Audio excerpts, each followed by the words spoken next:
Hey, what's up, you guys? Bloody Jacob here to bring you another movie review. This time we're going to be talking about The Final Girls.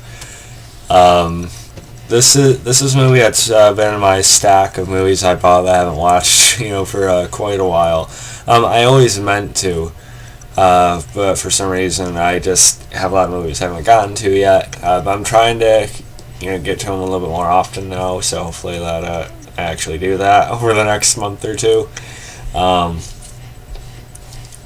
The Final Girls, it came out back in 2015. I should have went back and looked at when I actually purchased it online. But of course, this is sort of a spoof horror movie kind of thing. The main reason why I bought it or had any interest in it really was because of Nina Dobrev right there. She is one of the main characters in the movie. Of course, Nina Dobrev, I love her, on the Vampire Diaries, and she's just seems like a really cool person. And it means even more to me now because the Vampire Diaries is over. So I kind of want to see any of her work that I can really. And I'll just briefly read you the synopsis, or not the synopsis, but like the story premise, whatever. You can look at the cover instead of my face while I read it.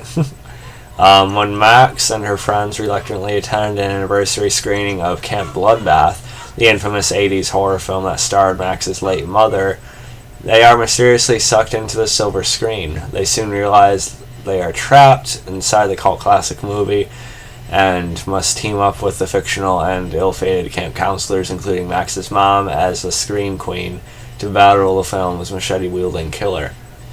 With the body count rising and scene after iconic scene, who will be the final girls left standing and live to escape this film? The Final Girls is a genre-blending horror comedy also starring Adam DeVine, Thomas Middleditch, Ayla Shawkat, and Alexander Ludwig, and Nina Dobrev. Alexander Ludwig is in this as well. He's right there next to Nina Dobrev. If you guys don't know who he is, some of you guys will probably know him from the Hunger Games, the first movie. But I know him. He plays Bjorn on Vikings on the History Channel. He can be a very good actor. It was weird seeing him with a regular, hearing him with a regular voice in this movie though, because I haven't really seen him in anything else up until then besides Hunger Games, kinda. It was so weird for me. I almost thought it was a dub just because I'm so used to hearing his accent on Vikings and stuff. But it's still cool to see him in this, I guess. There's a story for you here. Overall, I liked it. I had a good time. Of course, it's it's a spoof on the horror genre. It's a horror comedy kind of thing. It's very clearly reminiscent of like Friday the 13th and Jason Voorhees. That's the most direct connection they have here. Except the mask looks a lot more ridiculous and everything, but he has a machete. They're at a camp, summer, come on. But which I didn't mind at all, with Jason Voorhees being one of, if not my favorite, slasher, along with of course the man up there. But yeah, so I had a good time with it. There's one little issue that with the story though, they never really explain how they got sucked into the movie, because there ends up being this theater fire, and they end up tearing open the screen, just going through it to escape, and they're just teleported in. There's never any sort of explanation to it at all. So I thought that was a little bit weird, but we probably weren't really watching this movie for the story anyway. And the movie was fairly funny. I thought it could have been a little bit funnier than it was. Sometimes it felt a little bit off. It kind of missed here and there for me early on. But as the movie went on, I started liking it more and more. You could tell the cast was having a good time with it. They even include some little bloopers during the credits and everything. It seemed like they were having fun with it. Sorry for the weird random yawn there. And with these kind of movies, it's hard to completely judge it, because they're not trying to be completely serious about what they're doing. So you can't really criticize the acting for being too over the top or unbelievable or anything, because they're not really going for any of that. They're trying to be cheesy and campy and everything like that. They're cheesy and campy and a cheesy and campy movie in a movie, or however you want to say it. And like I said, you can kind of feel the cast energy. And what I was a little bit surprised was there's actually a little bit of heart in the movie too. There's a little bit of a reason, or there's moments here and there where they give us actually a chance to care about the characters, or they want us to care about the characters. And I was actually kind of happy about that. I'm glad they at least made an attempt at that. And now, does it succeed?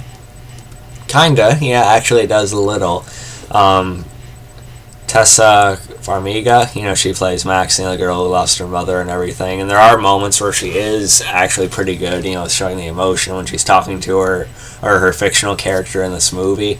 I actually think she did pretty good with that. And Max's mother, Malin Åkerman, I know I've seen her in something else before. She's been in quite a few movies though, so I'm sure some of you have seen her in something too. You don't need to go through her film. Oh yeah, okay, yeah, she was Silk Spectre in Watchmen. That's cool. But yeah, she is actually pretty good in this too. And so when they do show the connection, that's sort of like that loss on her face, I felt for her a little bit there, which is good. I also really liked NINA Dobrev in this movie. Of course, she's the reason I watched it. She sort of plays the mean girl in the movie, but we find a little more of a reasoning why she sort of became so bitter, towards Max and her friend Gertie, I think her name was. But when she's a mean girl, she sort of reminds you of how she is as Catherine on the Vampire Diaries, so that's kind of fun for me. But she ends up also having some of the most emotional scenes in the movie, besides Max's scenes with her mom. Which I was pretty happy about, because she has a scene where she apologizes to Max and Gertie, which I actually think was kind of nice. And then there's, of course, she does end up dying in the movie. She sort of sacrifices herself after Gertie sort of shockingly gets stabbed, and they're both pinned under this bookshelf. She ends up setting off the trap with her still inside to try and kill Billy is the thing's name, the killer's name. So I actually thought that was a pretty cool moment for her. And it seemed like the movie, like the director and everything, or whoever casted Nina, knew that she's a pretty dynamic actor. Because she could play like that, charismatic, mean girl, sort of a snotty, bitchy type of vibe. But at the same time, they gave her a lot of heart, to go off of too, I think, as did, Taissa Farmiga. But I'm glad to see they trusted NINA Dobrev to give her more to work with than what it initially could have been.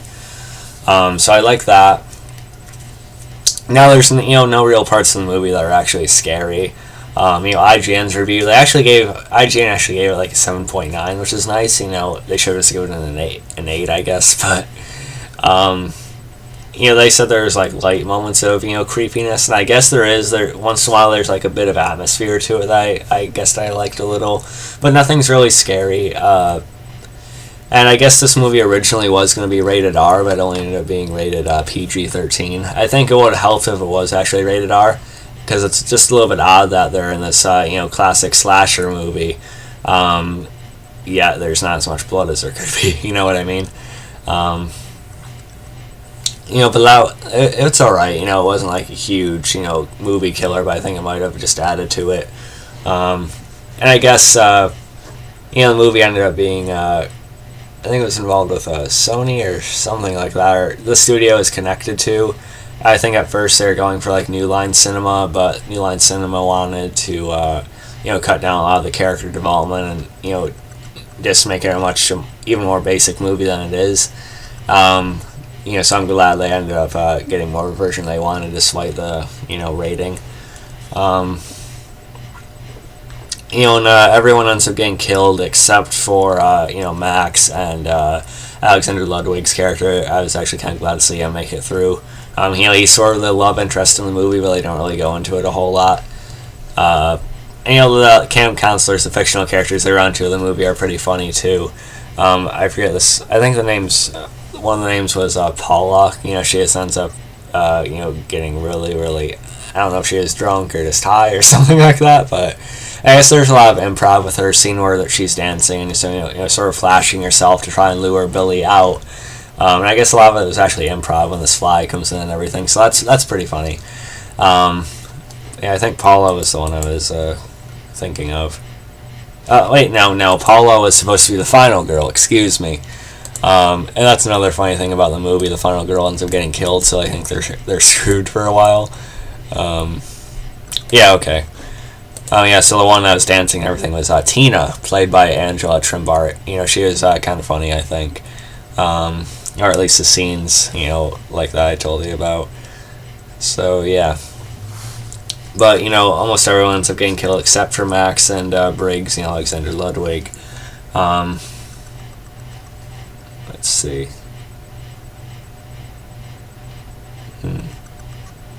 Okay, just reading some things about the plot real quick. Yeah, so Max, of course, ends up telling, you know, Nancy or Amanda, you know, her mother about, you know, her actually being her mother in this, in the actual reality and everything. And, you know, she's debating, you know, about doing that throughout the whole movie. And they make a really nice connection, actually. It is kind of touching, like I said, as far as the acting goes. You know, and of course her mother ends up sacrificing herself, you know, luring Billy out so Max can become the final girl. But then she ends up waking up in the hospital. It turns out, you know, her friends are still alive too. And I guess they debated about the ending for a while. At first, is this going to be Max and, you know, Alexander Ludwig waking up in the hospital? But I'm glad they brought her friends back too. It's nice seeing, you know, Dobrev again, of course, and everything. Yeah, so it was kind of a nice ending. And then Billy ends up bursting through the glass door and, you know, chasing after him in the hospital. So I'd like to see a sequel, but I don't think it's going to happen. But it sort of reminded me of like a more campy version of like Halloween 2, you know, which I'd be fine with. But yeah, so overall I actually did have a good time with this movie. I did think it could have been funnier. You know, like I said, some of the stuff didn't really land with me right away, but as a slasher fan, I did end up enjoying it, you know, just the sort of parody of it all. And some of the performances, like I said, are actually surprisingly a little more effective than I was expecting in certain parts, or at least connected with the characters a little bit more. And Nina Dobrev, she is just awesome, you know, charismatic when she's a mean girl, and touching when she got to put a little more heart into her character. So, yeah. Then you guys thought about this movie if you've seen it. If I had to rate it, I'd rate it. Debating about this, I was thinking like C+, B-, that kind of range. But I would recommend you see it. You know, it's definitely not a bad time. It's an enjoyable time for, you know, an hour and a half. So yeah, let me know what you guys thought about it. You can follow me on Facebook, Twitter, like, subscribe. I'll catch you guys next time. Peace.